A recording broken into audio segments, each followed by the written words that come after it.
Enzymes are proteins made of amino acids that are held together by peptide bonds.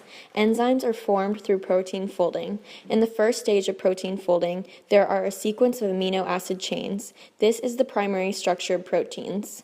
Next, these amino acid chains either form a beta pleat or an alpha helix. These beta pleats and alpha helixes then fold together to form the tertiary stage.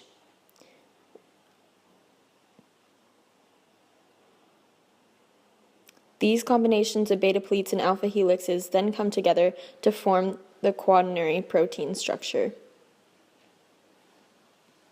These structures contain multiple amino acid chains and are globular. The enzyme is made.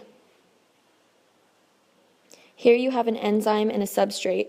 The substrate fits into the active site of the enzyme. This is an example of induced fit hypothesis, since the active site has slightly changed shape in order to have a better grip on the substrate when binding.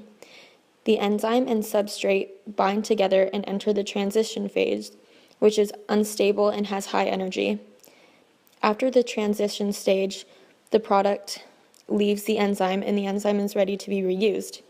Because the substrate and enzyme have broken down polymers into two products, this is a catabolic reaction.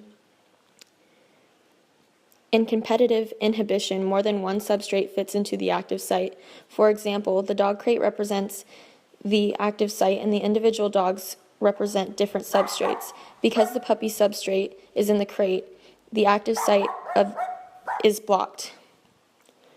In non-competitive or allosteric inhibition, the active site is open, but the enzyme itself has slightly changed shape and the substrate no longer fits. For example, if the dog crate enzyme has changed shape, the puppy substrate can no longer enter the active site, even though the other puppy substrate is occupying the active site. In the lock and key model, each enzyme has one specific substrate in which it can bind with. For example, the door can only be unlocked with one specific key. The key represents the substrate and the lock represents the active site.